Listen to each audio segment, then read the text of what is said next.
Halo,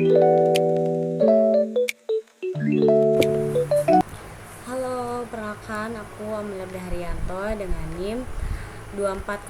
Nah, di sini aku mau jelasin tentang review artikel yang sudah aku lakuin. Langsung saja kita mulai ya. Identitas artikel yang saya ambil yaitu analisis asosiasi jenis kredit rumah tangga dengan jenis pekerjaan utama di Provinsi Bengkulu. Penulisnya ada Atia, Reskian, Retno, Veronica, dan juga Pepi. Tahun penerbitan yaitu Juli 2025. Latar belakang dari artikel ini yaitu pentingnya kredit rumah tangga di Provinsi Bengkulu dalam menunjang kesejahteraan masyarakat, khususnya untuk memenuhi kebutuhan dasar seperti perumahan dan juga pendidikan. Namun kemampuan masyarakat dalam mengakses kredit ini berbeda-beda, terutama dipengaruhi oleh jenis pekerjaannya. Biasanya itu yang memiliki pekerjaan tetap itu lebih mudah mendapatkan kredit dibanding dengan buruh tidak tetap atau usaha informal, itu lebih susah untuk mendapatkan kredit yaitu pinjaman. Alasan penggunaan analisis korespondensi yaitu analisis peneliti ini memakai analisis log linear 2 dimensi karena datanya itu berupa kategori yaitu jenis pekerjaan dan juga jenis kredit. Metode ini bisa menunjukkan apakah ada hubungan antara keduanya melalui tabel kontingensi. Nah, dengan uji statistik ini, peneliti ini bisa tahu apakah hubungan itu signifikan atau tidak. Nah, terus model mana yang paling sesuai dengan yang mereka mau gitu. Terus kelebihannya, metode ini tuh bisa melihat hubungan yang cukup detail gitu. Tapi kekurangannya, hasilnya tuh sulit dipahami orang awam. Karena kan hasilnya tuh banyak angka-angkanya. Jadi, orang awam tuh masih belum paham terhadap hasilnya.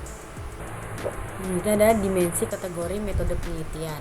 Data penelitian ini berasal dari Susenas 2023 Provinsi Bengkulu.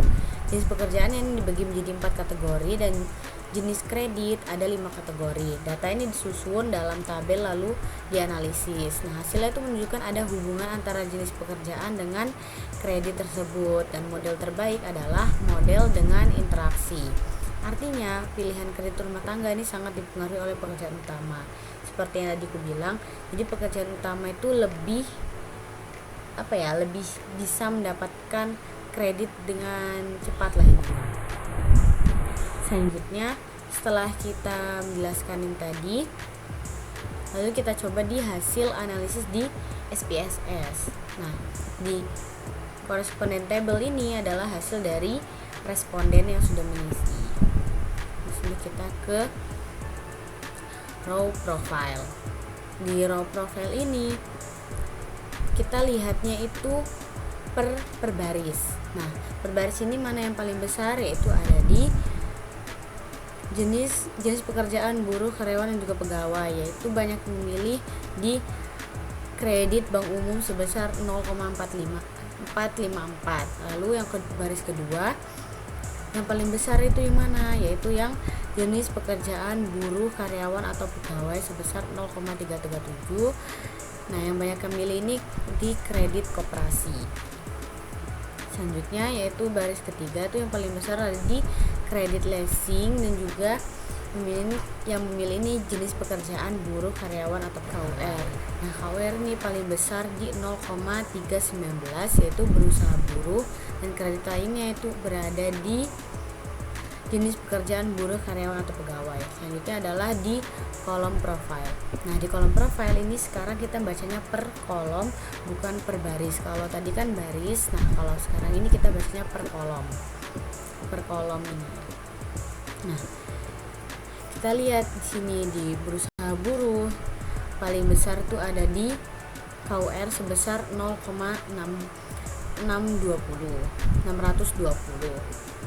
Terus di berusaha sendiri itu paling besar juga berada di KUR.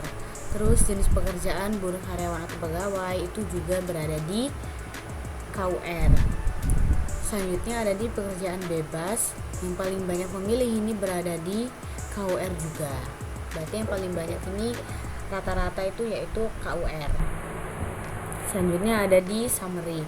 Nah, summary ini harus lebih besar dari 0,2. Kita lihat di sini yang paling besar dari 0,2 itu apa? Yaitu ada di 1 dan juga 2, yaitu 0,689 dan juga 0,267. Maka yang kita pilih yaitu 1 dan 2 saja karena ini yang lebih besar dari 0,2.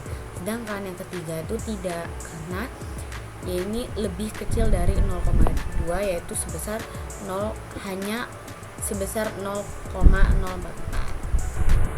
Lalu kita ke row and column point. Kita lihat di sini jenis pekerjaan, warna biru itu adalah jenis pekerjaan. Lalu warna merah itu berarti kredit. Nah, di sini kredit leasing dan juga kredit bank umum itu memiliki kedekatan dengan buruh karyawan atau pegawai. Jadi mereka mempunyai kedekatan, yaitu keterkaitan lah antara ketiganya ini. Terus selanjutnya di KUR dan juga memiliki kedekatan antara berusaha buruh dan juga berusaha sendiri. Selanjutnya ada di kredit lainnya memiliki kedekatan antara pekerjaan bebas dan juga jadi kredit lainnya ini memiliki kedekatan juga dengan kredit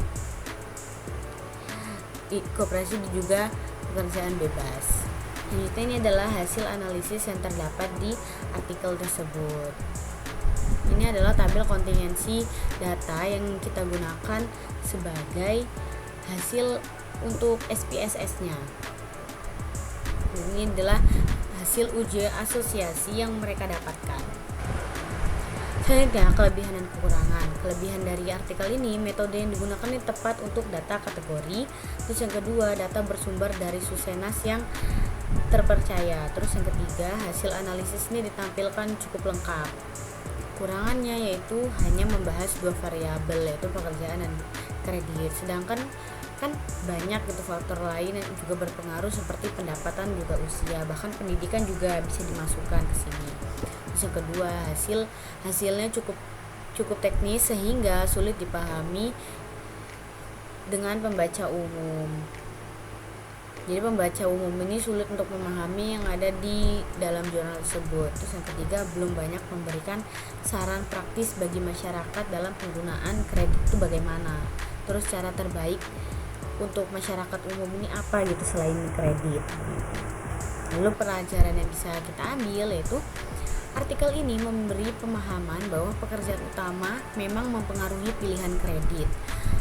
Orang dengan pekerjaan tetap ini lebih mudah mengambil kredit dari bank, sementara mereka yang bekerja di sektor informal seperti buruh ataupun pegawai biasa yang seperti itu lebih susah lah untuk mendapatkan kredit. Biasanya itu mereka mengambil dari KUR atau kredit koperasi. Dari sini itu kita belajar bahwa lembaga keuangan ini perlu memperhatikan jenis pekerjaan saat memberikan kredit. Saran saya di sini tuh yang pertama, menambahkan faktor lain seperti pendapatan, pendidikan dan usia agar hasilnya lebih lengkap. Karena dengan faktor ini juga bisa menambah yang inilah hasil dari akhirnya. Terus yang kedua, perlu juga ada rekomendasi jelas bagi pemerintah atau bank untuk memperluas akses kredit. Terima kasih, sekian dari penjelasan saya. Assalamualaikum warahmatullahi wabarakatuh.